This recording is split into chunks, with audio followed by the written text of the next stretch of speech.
Well, you know that I'm a big supporter of cash. In my view, cash is king, right? What do they say? Money talks, but cash screams. But the reality of life is most people, and I mean the overwhelming volume of human beings that live in Australia, tap and go.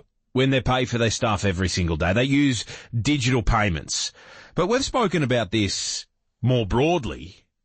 Why are we charged merchant fees when we're not given an opportunity in many cases to use cash? Now, strictly, they're not allowed to do that, but most small businesses will still pass on a merchant fee to you, even if they don't offer cash as a solution or as an option.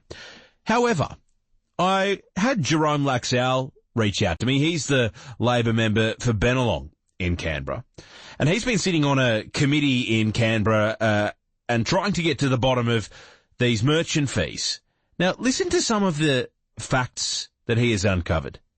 So 75% of all Australians use digital payments. CanStar analysis from early this year shows that collectively all of us, Australian citizens, are spending $4 billion on merchant fees. That's like $200 a year for each and every one of us. Now, why?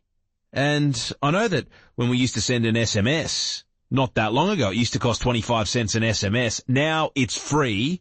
Jerome Laxale, he reckons the same should happen with merchant fees. And I'm pleased to say he's on the line. Jerome, g'day. Chris, it's great to be here, and thanks for all your work in this space. I think, like most Australians, we're all fed up that we're spending this amount of money each and every day. And the thing is, 20 cents here, 15 cents there. It's the principle, not the money itself. Absolutely, particularly when you're using your own money, like particularly when it's a debit card, when it's coming out of your bank account straight away.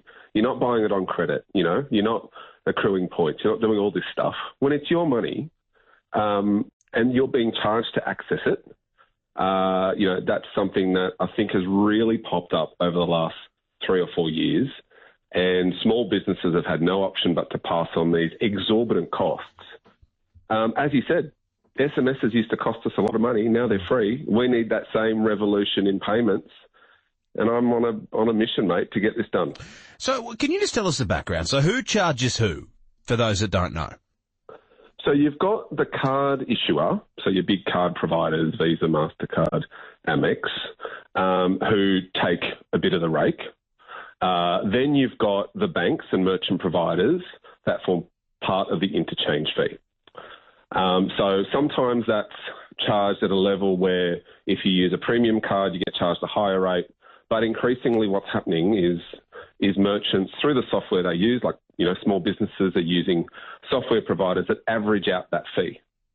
And what that means is that you might have people using debit who should be charged around 0.5% or lower, are being charged 1.6, 1.7% because you've got this averaged fee for a lot of small businesses in particular.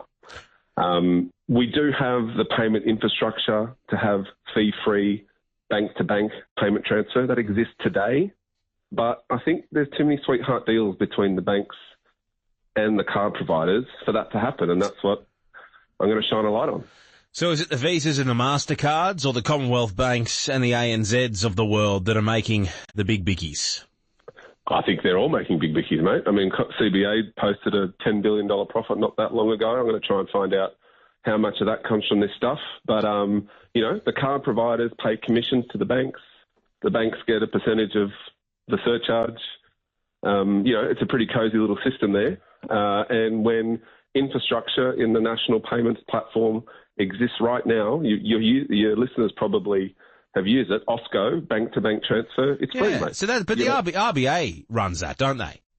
They do, yes. Well, all the banks own it, the major retailers own it, the RBA run it. Like, it's there. It's a national payments platform. It costs us nothing.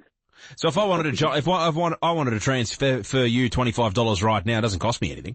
No. And that's through OSCO.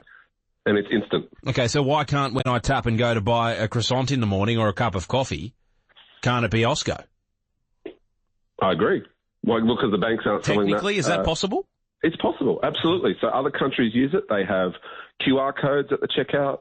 You can, if we break up the monopoly of Apple Pay and Google and try and provide access to those systems to more merchant facilities, then yes, you can tap and go. There could be a solution there.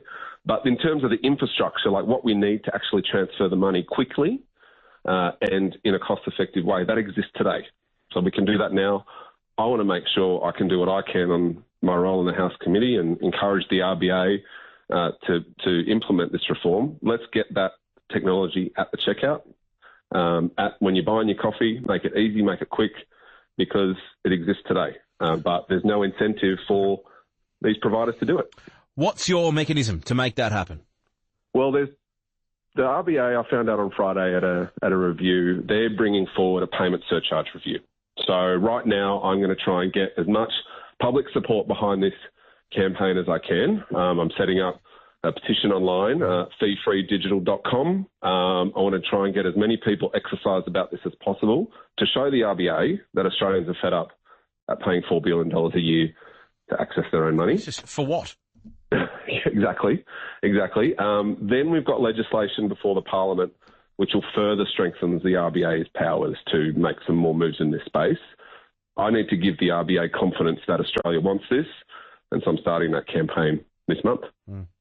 Well, Jerome, all the best with it. You've absolutely got my support, and I'm sure you've got most Australian support, because every time we raise this topic, people just go spare about it, because we all know it is unfair. You have a good afternoon. Thanks for your time.